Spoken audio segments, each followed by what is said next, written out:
Go ahead, make my day.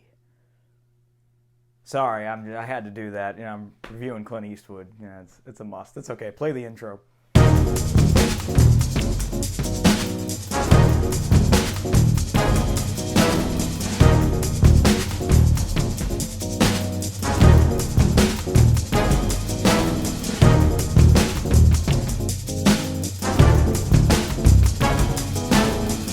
Hey everybody, welcome back to another episode of Cavanaugh's Corner.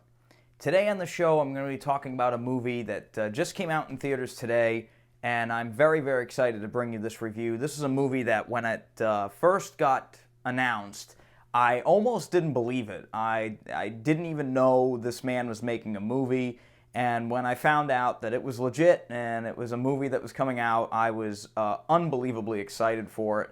And that is, of course, The Mule, which is starring, produced, and directed by Clint Eastwood, who is definitely a legend now in his time. And the man is 88 years old, which is something you're probably going to hear me say a lot in this review.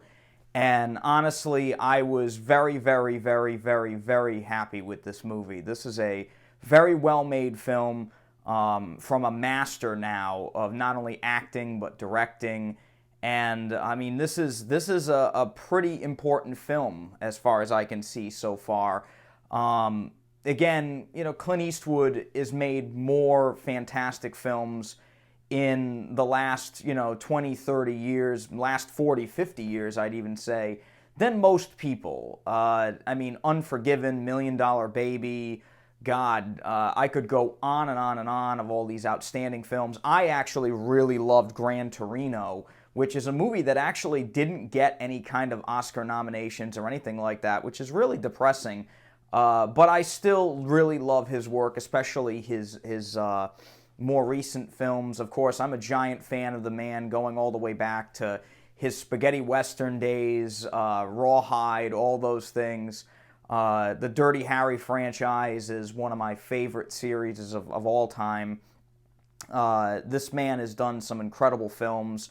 Another couple favorites of mine are Heartbreak Ridge, Pale Rider.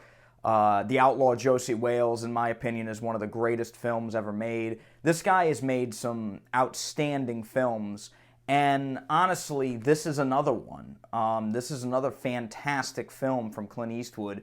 As I mentioned earlier, Clint is 88 years old, and the movie plays to that. Clint plays a character that has been really not there for his family very much over the years, and he, completely disregards his daughter's wedding at the beginning of the film to attend a flower convention where he gets an award. Again, he's not the greatest guy. And his character in this film goes through a transformation that is really, really interesting to watch. Again, I'm not going to spoil anything in this review. I purposefully stay away from spoilers in my review, so you don't have to worry about me spoiling anything else from the film. I just like to talk about, the characters and what's going on. But as the movie goes on, Clint kind of becomes a legendary drug mule for a cartel in which he brings drugs from one place to another, and no one suspects him because he's an 88-year-old white man who is also a veteran and kind of a, very unassuming guy, so nobody really suspects him. Bradley Cooper plays a DEA agent that is trying to track down the cartel as a whole and ends up tracking down Eastwood's activities as the film goes on. And honestly, the one thing I was very surprised about was that this movie, much like Gran Torino, very much plays to Clint's age. Eastwood is very much 88 years old in this, but there are certain scenes where you can tell Clint's having a grand old time in this movie. There are actually some extremely funny moments in this film that I was very surprised by. I was expecting this film to be pretty much deadly serious throughout, and it's not. It's actually a very, very funny film, and there are some really great moments that happen in the film because Eastwood is 88 years old. It's really interesting to see that. there are also some scenes in the film where he is also very much out of touch with today's society and is kind of that grumpy old man character that we've seen him play a few times now.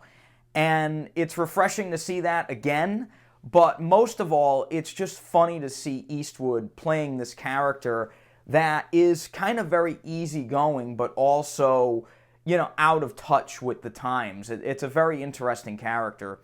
There are some touching moments in the film where Eastwood tries to get back in touch with his family, and it doesn't always go so good. And those moments are what the movie is really built around. The movie is very much a character study, and the characters of Eastwood and his family are very much the center of the film. And it's really what keeps the movie going. It's obviously shot expertly. I don't even have to get into Eastwood's direction here. If you've seen a Clint Eastwood movie that was made in the last 30 years, you know he's a damn good director. It's unbelievable, some of the shots that they get in this film.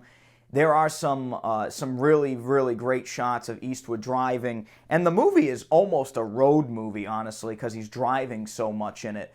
But Eastwood does a great job of showing not only his character having kind of a fun time driving around the country, but also the landscapes and things that he drives by are actually really beautiful to look at. And Clint hasn't lost a step in terms of his direction. Now, first thing I want to say about the movie itself is that I've read a few reviews earlier today that said it's a very meandering, boring film. And I will say the movie is not an extremely fast-paced movie. It's not meant to be that kind of movie. It's a character study. It's not about action.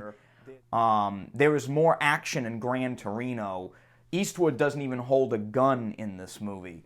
But it is about the characters, and I think Eastwood did do a good job of getting those characters of himself and his family really to the forefront. There are some other characters in the film that are not so great, and I'm going to get into that in a second.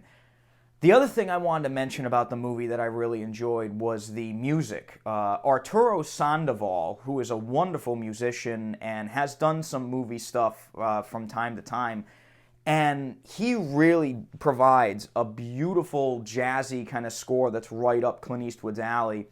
And the music in the movie is also used to great effect. There are some songs that pop up in the movie that are really, really wonderful to hear. One of my favorite songs is used early on in the film, and I'm not going to ruin it for you what it is, but it's really great to hear some really awesome older music in the film used to great effect. The other thing that I want to talk about this movie, and it's kind of a minor thing, but it is an important piece to the film, and it's my only real gripe with the movie, is that the supporting cast, Bradley Cooper, Lawrence Fishburne, those characters that are played, the DEA characters, I should say, are not used that great. And they don't really get much of a backstory. Lawrence Fishburne is really just the guy, the captain character that's like, we need more bus. And that's pretty much the only reason why he's there, is to be Bradley Cooper's higher up. That's pretty much it. Bradley Cooper's character, you find out some things about his personal life, but mainly he's just the DEA agent going after the cartel. That's it. You really don't get what he's about or what makes him tick. You get little things, but it's not a fully fleshed out character, and Bradley Cooper is definitely wasted in this film. He's a great actor, but he definitely plays like fourth fiddle to all the other characters in the movie, which is a shame, because if you've seen A Star Is Born, you know this guy can act, he can direct, he's great. I mean, he is really great. Even if you saw Clint Eastwood's American Sniper from a few years ago, you can see, Bradley Cooper's got it. I mean, the man's a star, he's amazing.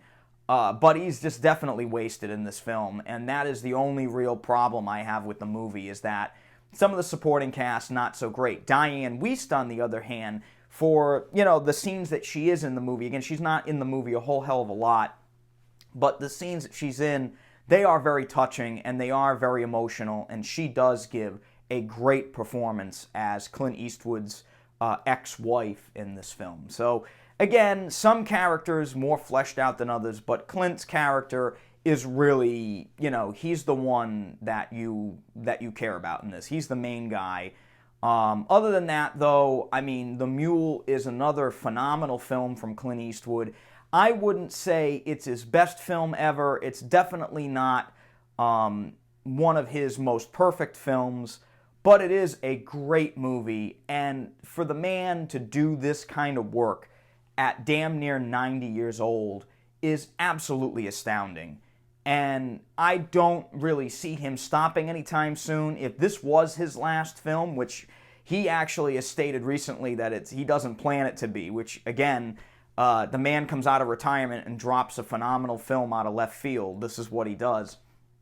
I'd say, yeah, I'm excited to see what he does next and where he goes from here, because this is just an outstanding film.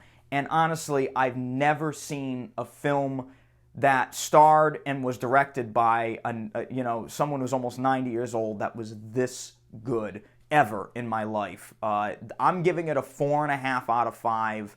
It's a phenomenal movie. I really recommend you go see it. I wouldn't say it's a masterpiece from Clint Eastwood, but I gotta tell you, it's that close. I loved it. Thank you again for coming back to Cavanaugh's Corner. As always, I'm Andrew Cavanaugh, and if you liked this video, please hit that thumbs up button and subscribe to the channel so I can bring you more reviews like this. Thank you so much. Good night.